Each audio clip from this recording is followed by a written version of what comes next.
Vamos en esta oportunidad a comentar sobre el análisis doctrinal y jurisprudencial.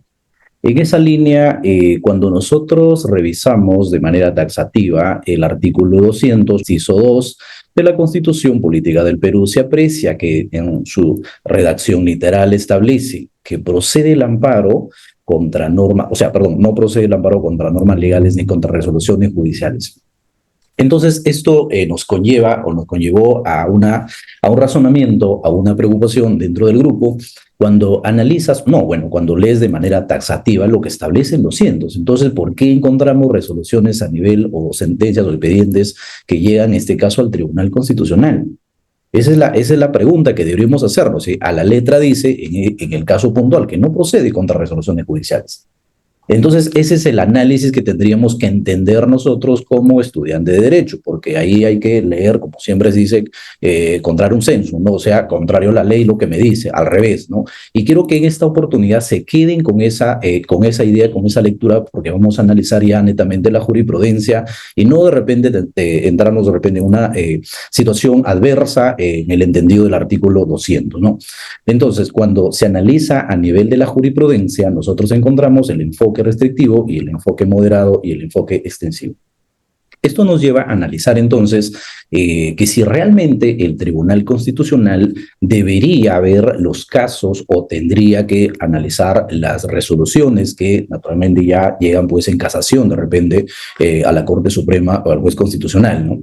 Entonces, en el tema restrictivo lo que nos dice, sostiene que el proceso de amparo no procede contra resoluciones judiciales emitidas en procesos válidos. Ojo, subrayemos esa palabra, lo que no dice proceso válido, porque también la Constitución en el inciso 2 no dice de procesos válidos. Entonces, en ese sentido, aunque contravengan errores o vulneren derechos fundamentales. ¿Y esto por qué? ¿Cuál es la postura? ¿Cuál es el tema de la protección, en este caso, de esta doctrina? Lo que dice, bueno, si hay un juez ordinario, hay un procedimiento que se agota la vía administrativa, entonces, ¿por qué tendría que verlo el Tribunal Constitucional? ¿Por qué tendría que llegar hasta ahí? Se supone que ha seguido el debido proceso, ¿no?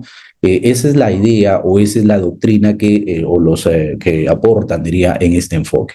Ahora, el enfoque moderado va mucho ya, no dice, bueno, no vamos a aplicar la parte restrictiva, ¿no? Sino que nos dice que las resoluciones judiciales para solo en casos excepcionales.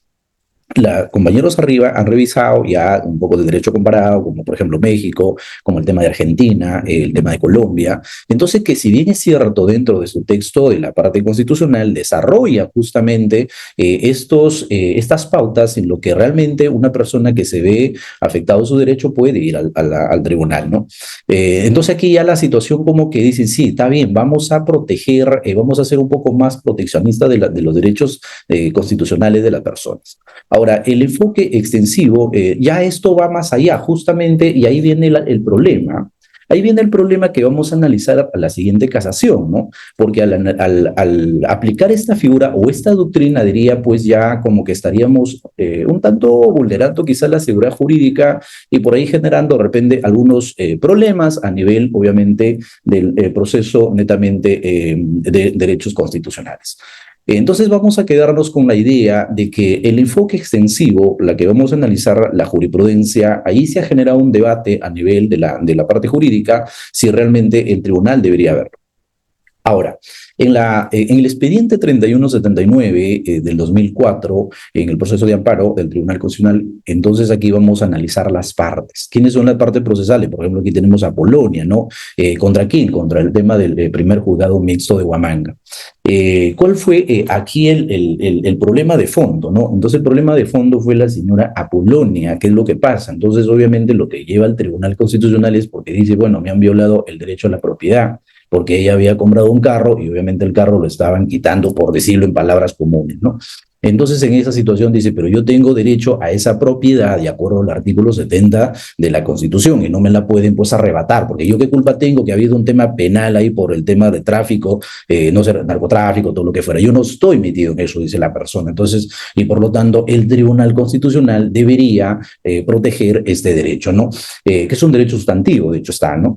Ahora, pero el tema del juzgado mixto de Huamanga, ¿qué argumenta? Dice, según el artículo 200, inciso 2 de la Constitución, Constitución, no procede el amparo contra resoluciones, decisiones judiciales. Ya viene el problema. Entonces dicen, bueno, vamos a subir al Tribunal Constitucional para que ellos puedan analizar si realmente ha habido la vulneración del derecho, ¿no? Pero recordemos que no todos los derechos de repente pues que sean establecidos dentro de la Constitución pueden llegar al tema de amparo. Y ahí quiero que quede claro una situación bastante importante, porque de repente yo digo, me han despedido arbitrariamente y me voy directamente al Tribunal Constitucional. No, es que tendríamos que agotar la vía, obviamente, administrativa, ¿no? Agotar la vía administrativa, ¿por qué? Porque recordemos que si bien es cierto, el artículo 200, inciso 2 de la Constitución dice que no procede, solamente procede en esa línea, por eso día contra el censo, hay que leer la ley, en ese entendido al revés, que cuando se han violado los procesos, básicamente, o la tutela jurisdiccional en ese tema, si ha habido esa violación, entonces solamente yo así puedo ir al tribunal. Porque claro, si yo voy en la vía administrativa y hay una aplicación adversa, contrario al proceso, netamente, que tendríamos que seguir, entonces está claro que hay una violación al derecho. Pero no, obviamente, cuando yo digo tengo derecho a la propiedad, ese derecho a la propiedad la tendría que en principio debatir pues en las primeras en el juez ordinario, no tendría que irme al Tribunal Constitucional.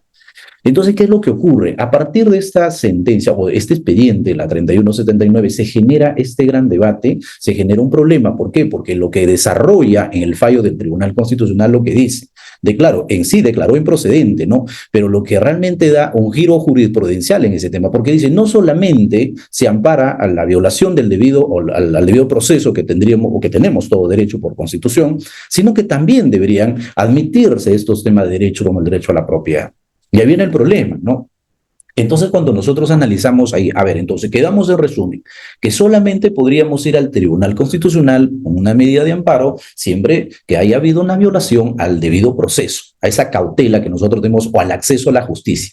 Eso que quede claro. Pero bajo esta jurisprudencia, lo que ocurre es que desarrolla justamente esa tesis extensiva para decir, no, cuidado, que también tendría que ir si hay una violación derecho a la propiedad. Entonces, esto genera qué cosa. Bueno, ahí viene el aporte del grupo. Dicen, pero ¿cómo es posible si estamos desarrollando? Está bien, claro, derechos que están protegidos, pero para eso existe justamente la vía ordinaria.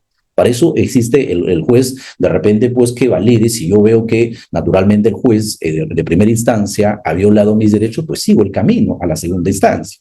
Pero no el Tribunal Constitucional, creemos en todo caso en el grupo que no debería haber estos casos. ¿Por qué? Porque estaríamos frente a una violación de la seguridad jurídica. No tendríamos seguridad jurídica, pero porque claro, le tendríamos como una instancia más del Tribunal Constitucional. O sea, si es cosa juzgada, no importa que sea cosa juzgada, yo igual me tengo que ir al Tribunal Constitucional.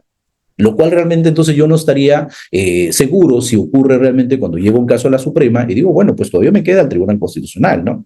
Entonces, bajo esa perspectiva de análisis, nosotros hemos considerado que el Tribunal Constitucional debería aplicar netamente el tema como lo venía aplicando, el tema de la teoría o la tesis moderada, ¿no? Que hasta ahí estamos de acuerdo, pero ya que no sea tan extensivo como para decir, bueno, todos los derechos que están protegidos dentro de la Constitución van a ir al Tribunal Constitucional. Entonces ya no sería netamente un Tribunal Constitucional que garantiza el tema del orden constitucional, sino que ya entraría, socavaría el tema de las instancias como el Poder Judicial, lo cual yo sí y el grupo consideramos que esto ya deviene pues en un problema en la parte de judicial.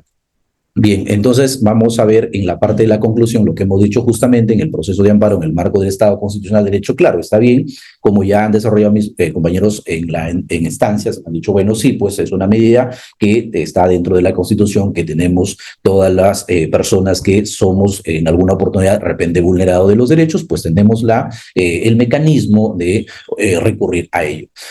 Como les comentaba, entonces, la 3179, como criterio casi automático por los jueces constitucionales, evidencia una preocupante tendencia a la mecanización del presente. No se limita al desarrollo del razonamiento constitucional. ¿Por qué? Porque sabemos que el Tribunal Constitucional no es un ente que va a revisar, obviamente, no va a revisar el tema del procedimiento o de la carga probatoria, lo que fuese, ¿no?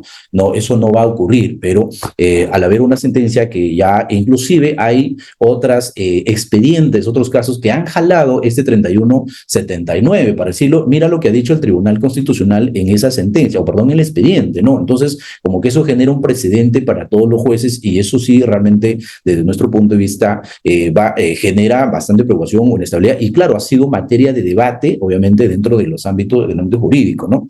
Y hay que tener bastante cuidado entonces con el tema del entendimiento, lo que nos desarrolla pues el 200 inciso A.